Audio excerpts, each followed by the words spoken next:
Hey friends, it's Brett, Seeking Our Spirit, back with another great episode for you. It's episode 45 with a new friend of mine, Frankie Gresham. We got to sit down and chat about his journey and had a great conversation. So I hope that you enjoy that. As always, best way to support the show is to come and be on and tell your story, or send me folks that you think would be good on the show. And if you're not comfortable with doing that, give a call to a Google Voice number. Just leave a voicemail. Tell me a story about your most meaningful spiritual experience, and we can share that either confidentially or sharing your name. You can call me at 615-933-9737. So yeah, thanks for all the support and the love. As always, keep hitting the like buttons and support buttons and share buttons. Tell your friends. And if you want to, you can also subscribe and support with a couple bucks a month as well. So appreciate everything, and we'll keep it going. Enjoy. Peace. All right, so we are rolling. Good morning, Frankie Gresham. Yes, good morning to you. Yeah, good to meet you. Yeah. And good to have you here with me. As I was saying before I hit record, thank you. I love being able to do these episodes with folks who I don't know at all. So it's an honor for me that someone's willing to just come forward and talk when they don't even know me. So thank you. Yeah, no worries. Yeah. So to dive in, why don't you just tell the good folks a little bio, who you are, where you're from, what you do. So the most boring part of the interview, right? My name's Frankie Gresham. I was born in Knoxville, Tennessee. What I do is I'm a business development manager for a company out of Dallas-Fort Worth that manufactures water heaters, and we do everything that is hot water. Okay. So you don't really think about how critical hot water is until you don't have it. Oh, believe me, I know. Yeah. So my team is the one that kind of like, when everything, not my team personally, but the team I'm a part of, is once the fire comes in, people yelling at us, we're on it, we're doing it. Yeah. So we're the ones always going in first, taking care of situations, because it's detrimental. People have hot water in the food industry, restaurant, hospitals, and we got to make sure that's still rolling and going. And our team is very good at making sure that happens. Yeah, awesome. So that's basically what I do. Yeah. You married, have a family? Married, have a family. I've got 3 kids. Me and my wife, Kelsey Gresham, Mary Collins Gresham, Maxwell Quinn Gresham, and Nico Cash Almeida Gresham. Nice names. Yeah, well, I named all my kids, and I wanted to have cool names. That's how I did that too. Yeah, it was me, and that was my requirement. They had to be meaningful names and unique names. That's true. So the meaningful names for my daughters is Mary is my grandmother who raised me. Hope I don't cry, but she's the one who raised me. It happens. But talk about someone that's been so a big part of your life, man. Yeah. That's huge for me. But she's named after her. Mary, and Collins is the name that she picked, and so we couldn't figure out which one we like better, so we just combined them. Yeah. So it's Mary Collins Gresham, and so she still's going. We call her MC, or as I call her, Bug. And then we also, she has a problem right now because they don't realize like the middle name. Yeah. So she's like, it's Mary Gresham, but it's Mary Collins. Yeah, so we do that, and then Maxwell Quinn, she's named after her grandfather. And the name Quinn she liked, so we got that one. And then Nico is a very unique name that we found from. He's from a previous relationship. I don't know, but we named him Nico, and just thought it stuck. Yeah. He's from his family's from Argentina, so he has that very Latin name. Yeah, for sure. That's cool. My wife's from South America, so really Bolivia. Yeah, we have a lot of Argentinian friends. Yeah. Yeah. So you like churrascos, you like empanadas. Yeah, dude. What about yerba mate? You drink any of that? Yeah, I do drink yerba mate for sure. Yeah. I've got a Matero in my office. Right really? now. That's so good. So it's hard to find mate around here, right? Yeah. You got it. Podcast listeners are gonna be like, "What the heck?" But yeah, you interestingly. You can find yerba mate at the Arab stores. Really? Yeah, at I guess, yeah. Like so you had the Bombisha and you had the mate? Arabian Market, I think it's called, or something like that. I can't remember the name of it, but it's all like Middle East kind of like fare, but they have yerba mate. It's weird. Yeah, it's really cool. Like, if you've never had yerba mate, it's something that you should try once or twice in your life, because it's definitely different if you're trying to get off that caffeine and has a lot of health benefits. Health benefits. Has some not health things too, but yeah. I really didn't dive into that part of when I was reading up on it, but like the Guarani Indians, I think that's how they discovered this bush. They would like chop it up and they'd put it in these mates and they'd drink it. And I remember the first time trying it, I was like, how do y'all drink this stuff? It's different. Yeah, it's very communal too. Yeah, very communal. Pass it around, talk around, and stuff like that. Yep. I promise for listeners we'll move on from this, but yeah, like Argentinians in particular, like they don't go anywhere without their little Matero cases, and they'll like pull over on a road trip and be like, time for some mate. It's like, which is basically a herbal tea for people who don't know. But the health stuff, just to name it, is just also a lot of Argentinians smoke. And so apparently when you combine, yerba mate has like some amount of carcinogen in it. And so that combined with smoking can be a bad thing. But it's not bad just on its own. Gotcha. So, anyway. I didn't know that. Yeah. There's a side trip. That's cool. Well, cool. I don't meet people often who know what that is. So that's no telling what you're going to get on this with me. I'm a talker, man. Yeah. Well, so in terms of, this podcast is about exploring spirituality with people, what that means to people. What does that word mean? So for Frankie, when you think of spirituality in your life, however you define that, when did you first even become aware of that, or what was your first experience, or where do you start in that journey? So growing up, my family was in church. They went to Bonview Baptist Church. I'm pretty sure that's the name of it. And my dad we would always go to church. And so that's my first thing, getting placed there, not knowing, as a child you're not thinking about Jesus, God, or anything like that. You're going to go see your friends. You're going to go play. Yeah. You're going to hang out and do your thing. And then after that, you get to go to dinner or lunch, and you get to meet, all those people. So as a child, you really, for me, it was more communal. It wasn't something that I was aware of, right? And then as more I would go to these, different things that would have for kids.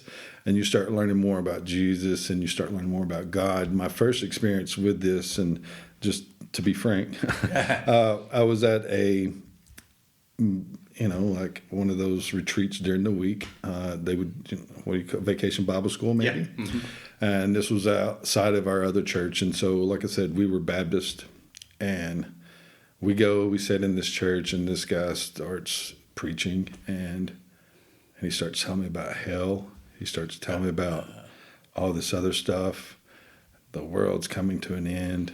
Fire and brimstone. Fire and brimstone, straight coming at me. Here I am, 8-year-old, sitting in a pew, like, hey, over here, me. I like this communal stuff. What's going on here, bro? This is a little heavy. Yeah.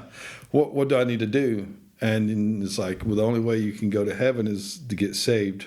And okay, sign me up. I'm in. Yeah, right. You sold it. Sold me on hell. Yeah. Sign me up. I'm in. I don't know anything. And I'm coming at this at a very young age and just remembering, I'm old. So, but I remember going up there and I was like, I do not want to go to hell. Yeah. I do not want to go to hell. It's a good tactic. And it's like this guy, and I'm not saying, but this pastor was coming hard, son. He was bringing the truth. That's what they do. Yeah. And so, like, out of fear, I got saved, and I went to the altar and I got saved. I had no recollection what was going on, and I remember going back and I was like, I got saved. And so, 8-9-year-old me, I'm walking outside. I think there's going to be like, like all this stuff, and it wasn't that.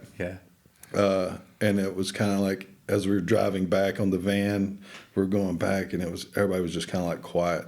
It wasn't very much talking, so it really, like, I guess it weighed on us a little bit, and I really can't recall the church we went to, but I do remember that. And then I talked to my uncle. I was like, hey, I got saved because I didn't want to go to hell.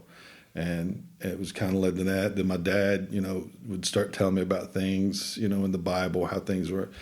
And you start developing your own ideas and stuff. As you're younger, you're not really you're kind of in and out. Once saved, always saved, right? Mm-hmm. And that's the path I was on. And we would still go to church and everything like that. And I didn't really know what it meant. Yeah. Which is I would say, especially in the South, is a pretty. Well, that's not an atypical story, No. or experience. So for you, as you grew and as that understanding of spirituality or relationship with God kind of evolved, like, what did that look like? When did you feel in life that you kind of developed that internal relationship?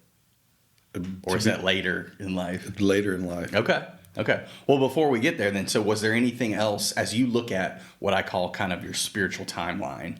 Like there's peaks and valleys and there's challenges, but like, is there before you get to the internal, is there anything else you would name that is significant in your life from a spiritual standpoint between those times? Just, for me, it was going to different churches. I knew there was always something there for me. I'm not saying this is for everybody, but it was something there. Something kept calling, and I would kept going to these different churches, trying to find these different things. So like different flavors, and like denominations. Like what's this? What's Catholicism? And I just wanted to learn. So I kind of as I got older, I started like learning more and secretly reading different things, books and stuff, like trying to figure out like, well, I know there's a God. I know there's Jesus. I need to figure this out on my own. And a lot of times as you're growing up, you really don't have that guidance, right? From where I was growing up at, you have your family and everything. But, you I don't mean to say this, but you forget about Jesus and you start following the person that's preaching and you start following the people. So it becomes more of like this atmosphere that I was not meshing well with. Yeah, that's a big thing in churches. It's cult of personality, and the I guess the religion side of it becomes more about what that particular person is telling you is right or wrong, as opposed to developing some sort of spiritual sense. And this is going to be funny, but we're sitting here and we both had hats on, and you have your hat on, and I took mine off. Yeah. You're in church, baby. I'm in church, baby. And I took my hat off because it was just like, that's the way it was. And it was. Just to be clear, folks, we're not in the sanctuary. We're not. So I'm still good. Yeah, he's still good. But I'm just, to me, it was just one of those things. Like I'm saying, I was like, oh, he's got a hat on too, so I feel good. But as I sat down, I was like, well, you're in the church, you need to take your hat off. And so, and I did. I was like, I'm going to bring that up because to you, you just went. To me, it was like, oh, now you're. Oh, yeah. I get that. My grandpa would be disappointed if I didn't take my hat off going into a gas station. I mean, you take your hat off when you go inside anywhere. Yeah. Not that he was a very gentle man, but that's what he would have wanted. Yeah, that's that old time religion stuff. So I get that. But for me, like growing up and trying to find this, I kept getting to be a part of these groups. These not want to name them, but these groups, and it just wasn't. I didn't fit in. Mm-hmm. I felt like I had to be somebody else that I wasn't going to be accepted for me. Yeah. And I had to fit into this certain mold, and I never fit into that mold. Mm-hmm. And I was surrounded by love and support, and but for me going on this journey, my friends in high school or whoever I hung out with. They went to church, but it was like you go to these certain groups and it still was real cliquey. Yeah. And for me, that didn't go well with what I was trying to do because I just kept like, there's got to be something. There got to be something. So that's interesting to me so you sort of, what I'm hearing, and don't let me put words in your mouth, but you sort of had an internal kind of hunger for something else. Even in your younger years. Yeah, I did, and it started with not going to hell, but not knowing where to go with not where to go, and then you would turn to people and ask questions, and then in younger me, I would ask the same question over and over, and to get to a person is like, what is what I wanted to know like about Jesus, and it was you'd get all these different answers from different people. Yeah.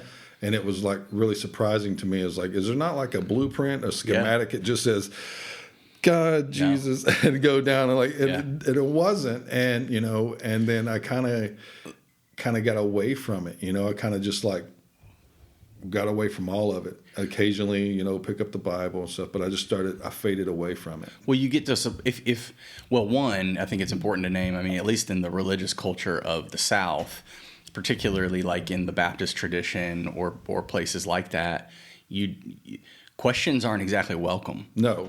And so that's I think it's fascinating that you as a child or teenager even had questions, and then it's quite sad. I'm not trying to criticize our Baptist brothers and sisters, but like, but that can be a rough experience for people if you have questions and you get sort of shut down. Yeah.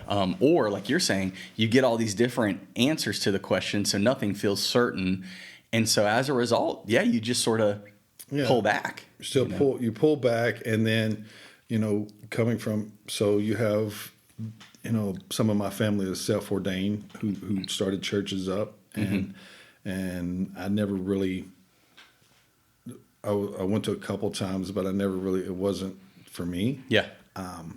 So I never really got into that place of going to church unless my dad and my mom, maybe even as, going to high school, it just kind of dissipated. My cousins. That's like high school age? Yeah. So my cousins started going to a different church, and I started going with them. So we would always go, and same thing. It was real cliquey, and great pastor, kind of a genuine guy. It was over in Lonsdale, where I grew up at. I really can't think of the name of the church. But I remember it was Pastor Larry, but he was really nice. He was good. His message was smooth. Yeah. And at that time, you're still developing as a young adult. Sure. You're still acting silly. You're not really following things, and you get hung up with the wrong crowds, and you start making, and you're looking for guidance, right? Yeah. And so you're not getting it. And so once again, pulled out. Yeah. Started going my own way. It makes me wonder, too, you mentioned like the need to feel accepted, right? You have a religious system that says, here's all the things you have to do and be in order to be okay. Yeah. And a lot of people, well, you mentioned not, sort of struggling with like, am I accepted? I sort of wonder if anyone really truly in those systems actually feels accepted, or if it's sort of just a play, that's sort of harsh way to say that. But and I will say this is like, since we're on the script. So when I grew up and we moved near Beaumont, there was a place called the Baptist Center. It was ran by a guy named Tom. I don't know if you're familiar with that, but it was very community outreach programs, and I would go there. And as I would go there, you'd run in these individuals, and it was kind of like where I felt like I belonged, because it was just like everybody there was just for the same reason. Yeah. And we're all kind of like, we're young, we're just looking for some kind of developmental program go play basketball, hang out. They would do things for us. They would provide ice cream after school. They would give us gifts for our birthday. They would hand out free food for the community, and they never ask anything for return. But there were always a good message there. So you would always go to tutoring on Tuesday and meet these people that would help you and help you focus. And I was like, okay, this is my speed now. This is my speed. This is where I'm getting into my group of people, because the people that I'm surrounding myself are kind of like me. We're kind of lost, and we're just looking for a way. And so, and we're all here. It's not smoke and mirrors. We're not trying to put on a show. We're here. Yeah, we're here for free ice cream, but we're also getting this message at the end. And some of the people that went there were very, nurturing to those needs, and they helped us out a lot. Well, and I think I think as you look back on like an experience like that, I would think the love and action that you saw in those people was probably more powerful than the messaging. It was these people are here loving, actually putting they're walking the walk. They're trying to actually do good for the community, love other people, right? And it's totally about like what is the message, and do you believe the right thing? It's like, we're going to love these people. You're going to love them no matter what they believe, and we're going to help them, and we're going to give them clothes, food, whatever it may be. It was very, very good for the community where I grew up, and I lived like it's awesome. A stone's throw. Like I could literally look at, where are you going? I'm going to go play basketball at the Baptist Center. I'm going to go lift weights at the Baptist Center. That reminds me of oh gosh, I'm so bad this way, but it's attributed, I think, to St. Francis, and it's a lot of Episcopalians love this line because we don't tend to be a culture that evangelizes or proselytizes, tries to preach to people. And so they love to quote this, but it says, preach the gospel always and use words only when necessary. Right. So it's about the action. It's about the action. That's all. That's great. It's, it's like, as we get older and we come down the road and spirituality, I've connected myself with some pretty good guys that help foster me and support me, and they accept me for who I am and guidance. And, I just came out and told him one day, it's like, my daughter had asked me a couple questions, and I was like, I couldn't answer them. And I was like, I kind of know, but I don't know. And I don't want to say nothing wrong, because she was asking me about the Bible, why does God do what? The child's mind and asking questions. And I was like, I don't know. I was like, I do know. I think I know. Yeah. But I don't want to tell you something that's not right. Let me find out. So I reached out to a really good friend of mine. I was like, hey man, I've been in church. I've been here. I've been there, just trying to learn stuff. And my daughter's asking me questions, and I just want I want help so I can answer those questions for her. I feel like as a father, I should set that example. And if I want her to get on this spiritual journey and she has all these questions, I want her to make her own mind up, but I also want to be able to give her the right information. I said, will you help me? And his name's Cole, and he said, yeah. And so we started meeting and stuff, and just started going on, and he, do you mind sharing his last name? His name's Cole Edwards. I know Cole. Do you know Cole? Yeah. I grew up I grew up with his sister. Yeah. Cole. Realtor Cole Edwards. Realtor Cole. Hey, Cole Edwards. Hey, Cole Edwards, Knoxville's best realtor. Yeah. But he's really he's really been one of those guys. That guy, since we're on Cole, like if anybody's ever met him, it's like, is he really that nice? Or is there something? It's just like, it's just weird, right? It's like, nobody's this nice, man. Yeah. He's a great guy. He's a good dude. He's a good dude. He's always holding me accountable. So we started going down through the Bible, and piece by piece by piece. And then it got to the point where we started doing these programs together. And once we started doing the program, I had this feeling of like, it doesn't feel right to me for something. Like, I feel like this is not right. And kind of told Cole that, and kind of went on, and it was like kind of drifted away again. Yeah. But me and Cole stayed tight, and we still talk, and we talked, and we go and we meet and have our discussions and everything, just, like we always do.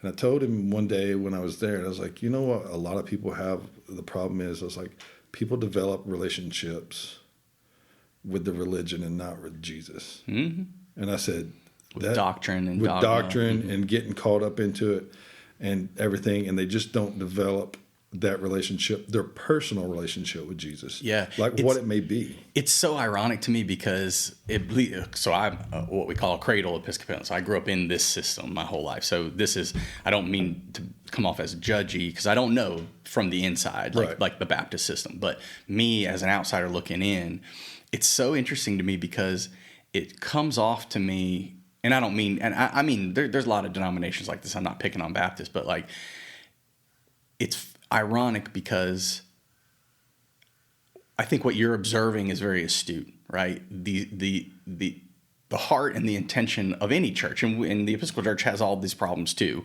just different versions of them. But we say, and the Baptists are perfect on this, they say it's all about your personal relationship with your Lord and Savior Jesus Christ, right? Mm-hmm. But then the reality of one's experience becomes about the doctrine and the dogma. Yeah. But what's crazy about it is they're totally right. It really is about developing for you this internal, I don't even have the words for it, a relationship that stretches and grows you and is back and forth and give and take, and it's not perfect and it's messy and it's, I don't know if that makes sense, but I just think it's an interesting thing. Because, they're exactly right. That is what it is all about. Yeah, it really is. And, for me, and it's funny, like how God plays a part in your life and you don't know. Well, and before I forget, I also want to just observe, in my opinion, your answer to your daughter was perfect.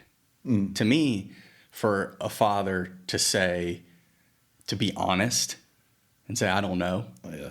Because faith is not, as you've described, struggling with your whole life. It isn't black and white. We try to portray it as such, but it's not. And faith is faith. Faith is this big gray area thing. It's not solid. It's not clear. And so I think that's the best answer you could have given your daughter is, I don't know, but let's look at it and talk about it, So yeah, me and my wife, we started going to church, and my daughters seem to like it. We like the church. We've been to a lot of different things, but as I was saying, it's like you developing this relationship with God, Jesus, or however you want to say it. Surprisingly, like in my previous career, I worked for a local company here, and my boss was a pastor, very down to earth, and he would always bring me in. His name was Dale. His name is Dale Smith. He's one of a kind, man. Just solid earth, good people. He was from a different religion. He's from but he was always honest and upfront with me. And we would have these. He would give me these messages and tell me about developing this relationship with Jesus and developing it myself, and quit looking outward and start looking inward. Yeah, right? There you go. So you look inward and upward and quit looking outward for acceptance. And I think a lot of times, as a man, I struggle. We struggle with that because you're wanting acceptance, right? And you want to be right all the time. Yeah. And it's just one of those things that comes by as like you want to be right. And Dale was very detrimental in pushing me and learning more, about faith, like how he interpreted. Now, this man literally would say, "Well, I got to go preach a funeral," and and I was like, "Oh, okay." And he's like, and he sat down and he wrote it in this story and like who he was. He knew the guy personally, and this is a cool story. But he goes and to bury this gentleman, and the backhoe quits working. This man, literally, Dale gets down and digs this guy's grave, and then puts, and I was like, "Well, why'd you do that?" And he goes, "Because that was the right thing to do." Yeah. That's the right thing to do. He goes, they had asked me to do something, so his interpretation was like maybe like God was testing him. What would he do? And he, and his relationship with God is like, well, I'm going to go down here and dig this and do what I'm supposed to do. And he did. And I couldn't believe it when he told me that story. That's awesome. Yeah. Yeah. I had a side thought there, but it lost me. He'll come back. I was just going to say also, we don't tend to like to look within. No. That's a hard thing. It's hard to see all the scars. A lot of things in there we don't want to touch or talk about. Yeah. Well, you tuck things away, right? You tuck it there's probably things that you've done in your life that you're not happy about that probably no one knows. And you just have to live with that daily. So you look inside. So, when you develop that relationship with Jesus, you have to understand one thing. I had to understand is you're born in sin, Frank. You're not perfect. You're going to be you're fallible all the time. You're not going to. Every day you wake up, it's you're faced with sin. Just realize it. But that's the cool thing about developing a relationship with Jesus is forgiveness and faith. And so that is huge for me because I am not perfect. And that's the ultimate acceptance that you're looking for, right? Yes. Yeah. The ultimate acceptance is okay, if I go do this and, it was wrong. Hey, God, I didn't mean to. You know what I mean? Yeah. Or I didn't mean to do this. You ask for forgiveness. And that's a thing too, is like, are you asking for forgiveness? Yeah. Are you every day? Because like before this podcast, like I stayed up last night and I was like, am I worthy to be on here talking about this stuff? Yeah. No, I'm serious. For me, it was like, am I worthy enough? Who am I to be talking about like, these things? Like I'm a struggling man out here in the world, like everybody else, just trying to find my own way. And I'm trying to find like what works for me. And like when I met John, he was like, I had no idea. And I was like, yeah. Yeah. We've known each other for a long time, and we were kind of like on that same path of like. I think we all are. We just don't openly talk about those things. No, we don't openly talk about it, and so it becomes hard. And as you try to express your love for Jesus and the faith that you have, how do you come across to people and not be the guy that's like the holy roller? Where it just seems like, I'm not trying to be bad, but like that's not what God would do. You know what I mean? Yeah. Or anything, or like life happens, right? Yeah. Press near to Him and all that. Well, and I think as you go deeper in that relationship and understand that acceptance more, those types of attitudes also fall away. Mm-hmm. Because you understand then the acceptance of me from God came with no strings. It didn't come with me needing to be perfect. Right. It didn't come with the requirement of that. Now, and when you understand that, then instead of being like self-righteous and being, showing people that you're good, you live the best life you can because you were loved and accepted. Yeah. Not to earn love and acceptance. Right. So your actions become inspired to be good because I'm loved and accepted. Yeah. And that's a big difference. And then you want to share that with people, right? Mm-hmm. You want to try to share it. Now, what's the best way to share that with people, right? Because you don't want to come across as like, oh, this, are you a believer? I think it's what you saw in the Community Baptist Center. It's love in action. And you run into people that may not be a non-believer, and they're your friends, mm-hmm. Or that are kind of semi on the fence. It's like, so you as a person is like, how can you translate that to them? Is like, you have to develop this relationship with Christ. I can't tell you what to do. Mm-hmm. The pastor can't tell you what to do. Right. You have to do it. Mm-hmm. It's not. It's for your own finding out. Not that some guy's going to dictate you to tell you like how things should be. I think that's where a lot of people get hung up on it, is like they get confused about, I want to do this, but I can't because it's not really, mm-hmm. That's, you need to develop that relationship. Mm-hmm. Or if you've had a bad experience in the church and you're just, and you just went away and you're a non-believer again, there's something there that's going to draw you back. And how I, as an example of trying to tell people about Jesus in my own subtle way, I do it when I feel like it's the right time. I just don't go around carrying the evangelizing. Evangelizing. Yeah. I don't do that, but I feel like when the opportunity is there, and this is going to sound weird, but I feel like God lets, all right, here's your time. Yeah. Just say something about Jesus. Just go for it. If you're paying attention. Yeah. And so that's what I try to do is like, this path, like, that you're on is like, I know most, not particularly speaking, but like people have ruined the relationship with Christ for most people. Oh yeah. The amount of people. So in the Episcopal Church, the great majority of people that come through our doors are not people who grew up Episcopalian. The great majority are folks that you're describing. They've grown up in traditions where they struggled with a lot of the things that you're naming. And then as a result, they have pain and hurt in they have, they carry a lot of religious baggage, and that's the folks we get. And so it's interesting because it's really prevalent. The amount of hurt, I know it's not intentional, but the amount of hurt that people suffer from churches is sad. It is. I also wanted to name, I think you're astute in what you're talking about too. I really like I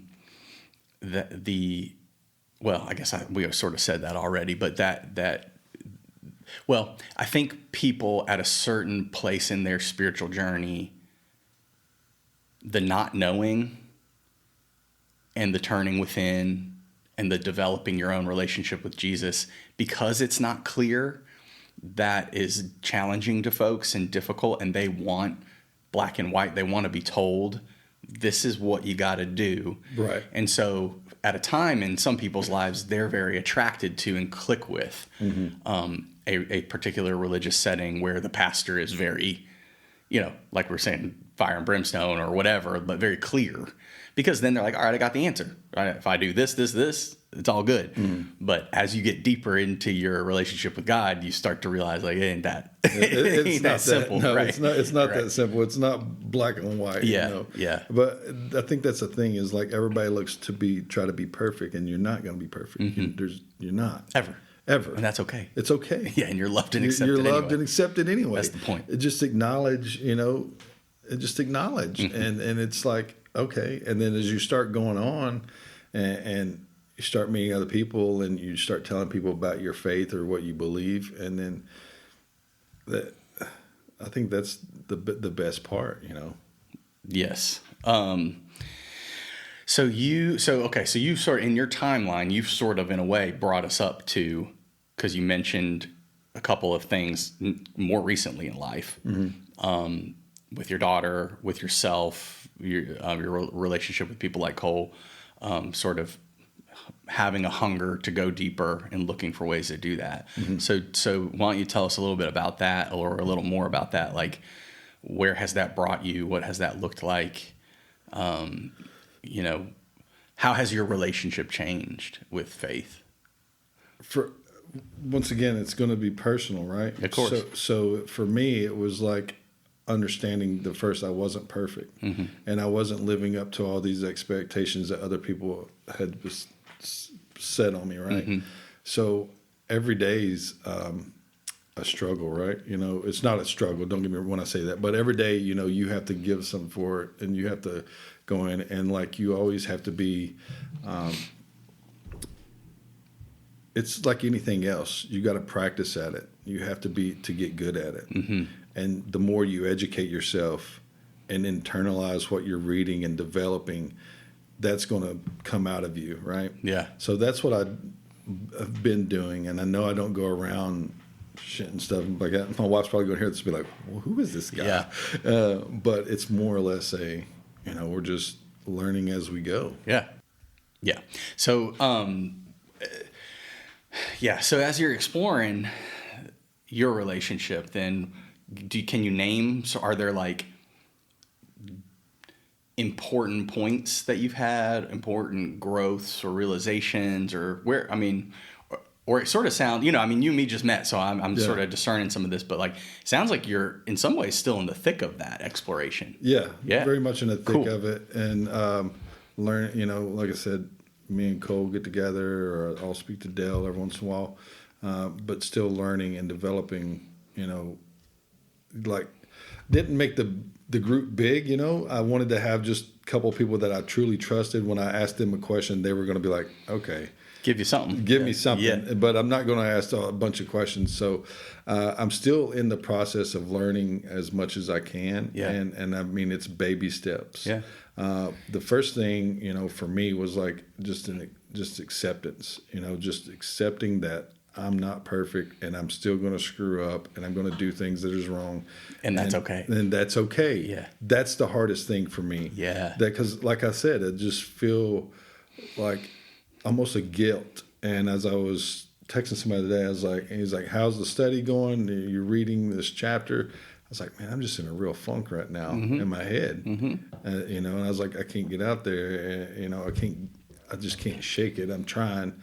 I feel like I've got everything going on, and it was simple. And he sent the text over.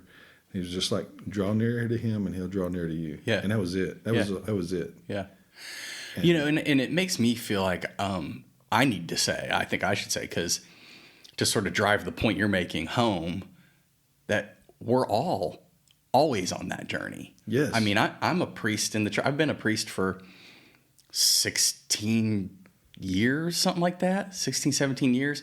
Before that, I've always been I was always in the church, religious person, spiritual person, always seeking.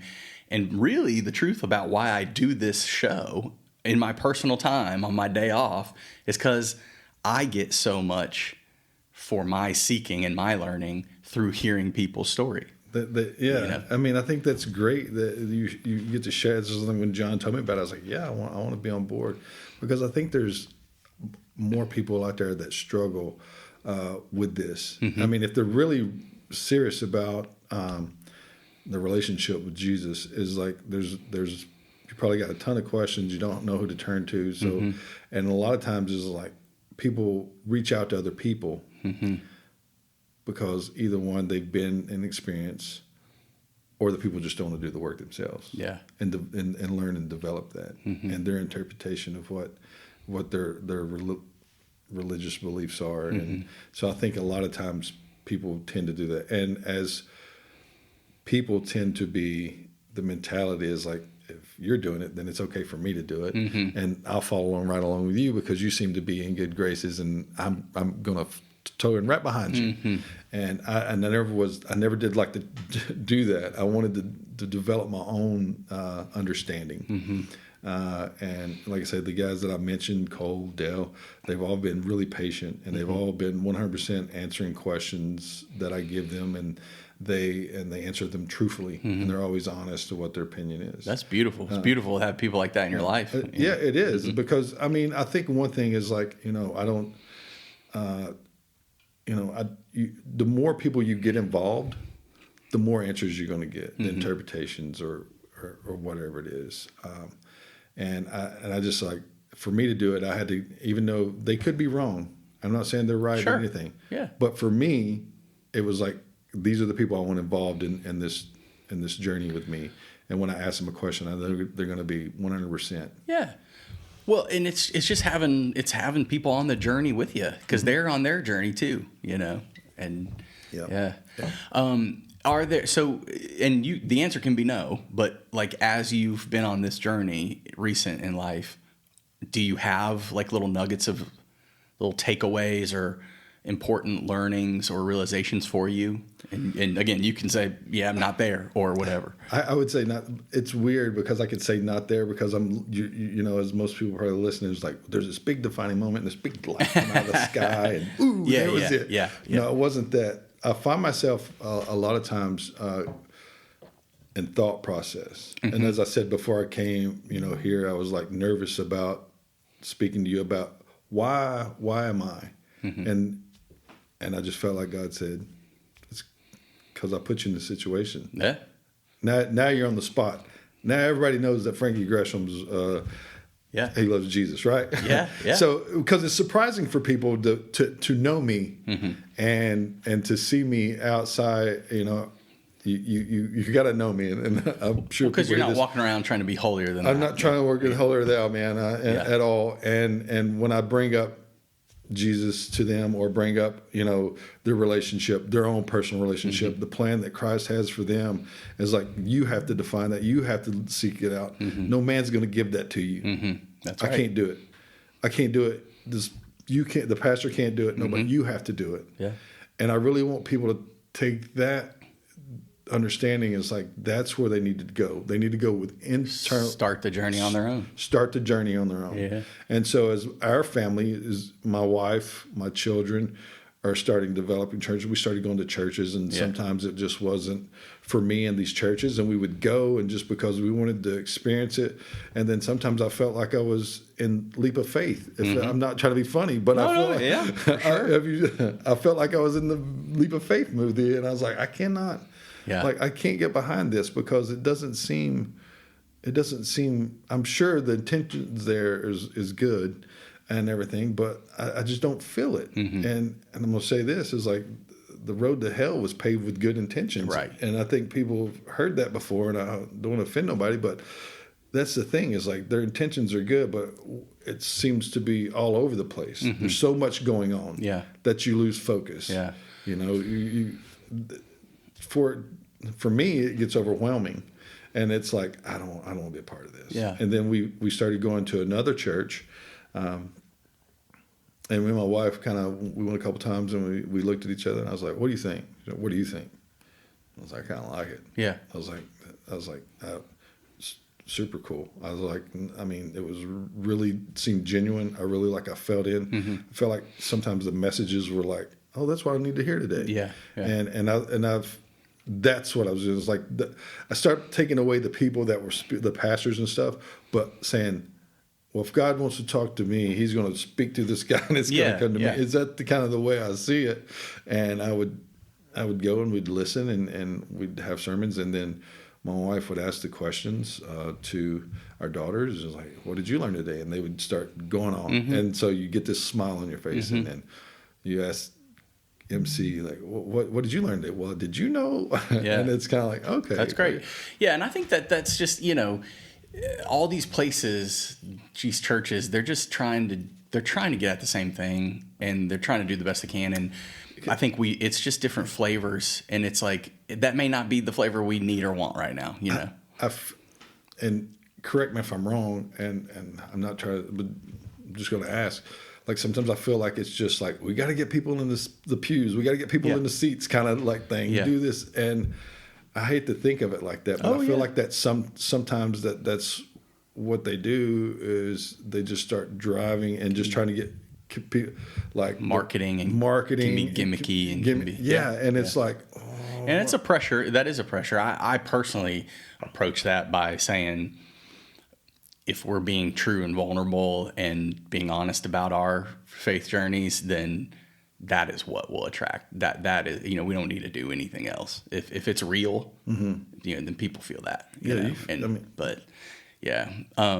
I've got another question for you, and you may have already answered this, and because you did say it's not, haven't had like a big lightning bolt experience or something. But as I ask everybody, sort of towards the end of our episodes, what has been? It doesn't have to be a big lightning bolt experience, but when you look at your spiritual journey, has there been one or a couple moments that were spiritually powerful to you? Or to put it a different way, what are some of those moments, or one moment that you remember that you felt closest to God, or you felt you experienced God? I would. And that's just in life. That doesn't have to be just like in your, you know what I mean? Like to me, life is spiritual. So like a lot of times people say like childbirth. It's, seeing your child born. I mean, it could be anything. Like what was the most kind of like just impactful experience for you in your spiritual life? Definitely seeing your children born is impactful. Sorry, I set you up for that. Then you have to name that. And I have to go with it, right? Seeing my children born is huge.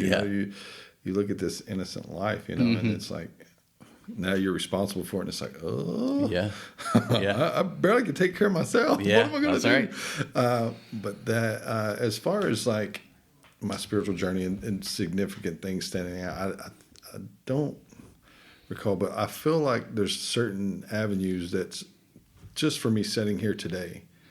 Like you'd asked me I would never thought that I'd be sitting here talking about religion on a podcast. Yeah. I'd never thought I'd be sitting here. And here I am. So, that's kind of like a sign for me is like, Jesus is kind of like, hey, look, you're in here. You're in. This is how it works. This is what's going on. This is how you explain things and understanding. Like I said before, and I said again, like I really was like, do I call him and tell him I'm not coming? Because I don't feel like I need to be the one talking about this stuff. I'm sorry you were that nervous about it. That's it's just because this the image or that who I am and like outside, and then my love for Christ is like just now coming apparent, where I'm like saying like, oh yeah, I believe in Jesus. Oh, and I'm telling people, or I'm witnessing to people that I run into, and like I'm not the guy that sit here and quote scriptures or anything. That's not my thing. Me either. Not you. But I feel like when it's brought upon, like when the conversation is there and you're really intently taking the conversation, not everything has to go.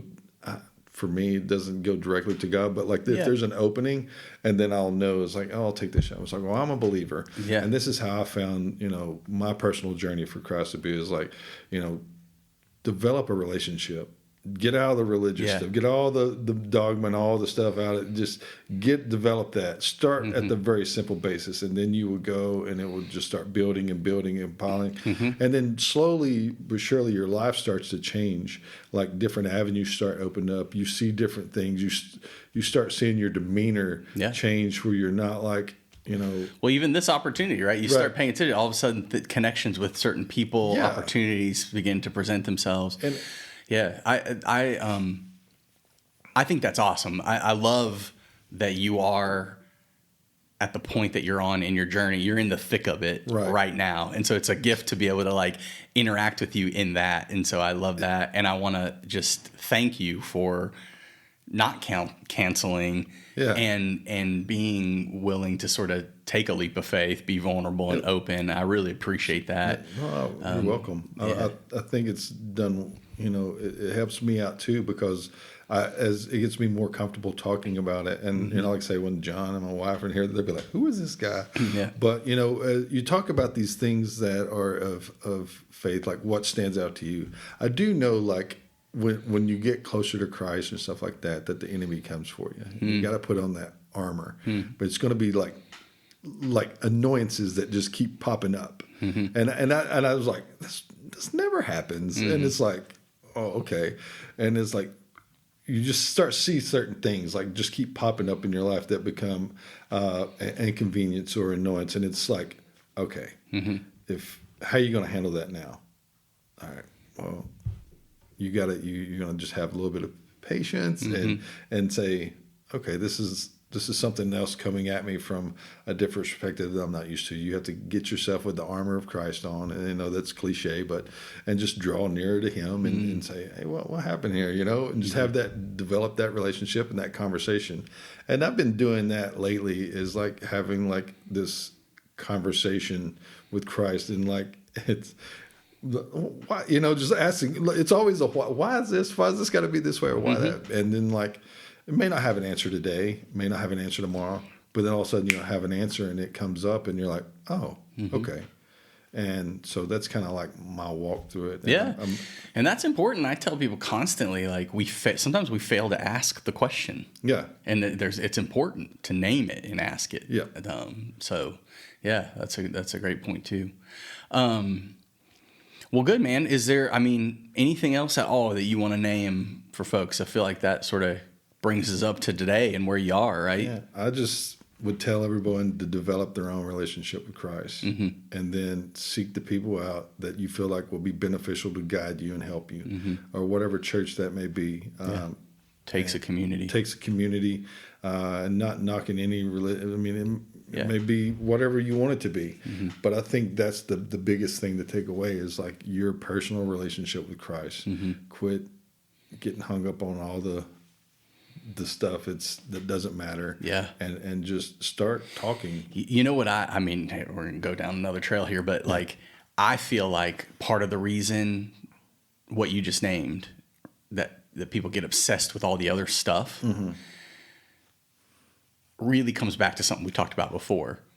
It's because we're not comfortable looking within, right? And we're not comfortable trying to develop that relationship, and so therefore we sort of then cling on to other stuff. It's very hard, It's very hard, and as someone just discovering this and learning themselves and trying to develop this, it's hard. Yeah, it's very hard. So to look inward, we're all not perfect. We're all fallible. We all make mistakes. The biggest thing is like forgiveness, love, and compassion. But we're loved and accepted and forgiven. Yeah, and that changes everything. And that's kind of what I want my children to know, my wife to know, is like we're loving for everything. It's like we're loved and accepted. And so as my family's moving closer to Christ, is like I'm excited now.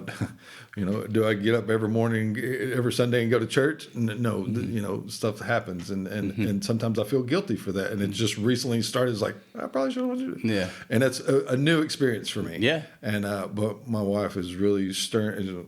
We're very regimented going to church. She's very supportive and pushing us to that. And I think that is a huge anchor for me. Yeah. Well, and maybe instead of feeling like guilty about it, recognize that on some level all that really is you have a desire to be there. Yeah, that's and that's a good thing. I never would thought of that as like, oh, okay, I'm excited to go to church. Like that's a good thing. You feel the guilt's coming because something inside you wants it. Right. Yeah, and it's a new experience for us too, and so I'm very happy to be sharing it with my family and my wife, my daughters, and just telling my son about. And my son doesn't live with me, so I get to tell him about it because he asked me the other day. He was like, "Do you believe in Jesus?" Like, absolutely, 100%. Yeah, I was like, I don't know how else to tell you that. Yeah, which we got in some conversation. He's learning, so hopefully, like, I'll be an example, and then he can grab a hold of that and do his own journey. Yeah, and it's neat to think about that. Yeah, that's awesome. Well, again, not that my opinion's right or whatever, but just for what it's worth, keep being open and honest with them, and that the fact that we don't know, and that's a beautiful example. You become a beautiful example for them in their journey by doing so. So yeah, you have all those questions that kid asks. What if you're wrong? I was like, well, what if I might be? Yeah, but whatever. It makes me, it's whatever. But you just got to have the faith and move forward and be strong in that faith. Yeah, and faith is not knowing, right? People equate that word with knowing, as if to say I believe means I know. Yeah, and that's not true. No, faith is a much more precarious thing, and it's a struggle. It's Jacob wrestling with God in the desert. Yeah. Right. So anyway, cool, man. Well, look, wonderful to meet you once again. Thank you so much for being willing to take a leap of faith and being open and vulnerable. And I think that that's beautiful in and of itself, and then it's beautiful because people then get to experience that as they listen. So that's a gift, and maybe I appreciate you. Me, you, and John can get in here one day. And Yeah. Shoot it up. I'm down. Yeah. Or any time if you ever have something in your faith journey that you want to come back and talk about, let's do it. Yeah. And as I said to you too, already off mic, if I can ever be of assistance or help in your questions or your journey, I'm here. I love to teach people sort of spiritual practices and tools that they can use to develop that relationship further. So, I'm here. So, right. yeah. I appreciate it, man. Thank you. Awesome, man. Well, hey, blessings on you and your journey. Blessings on your family. And, all the best, man. We'll do it again. Thank you so much. All right. Take care.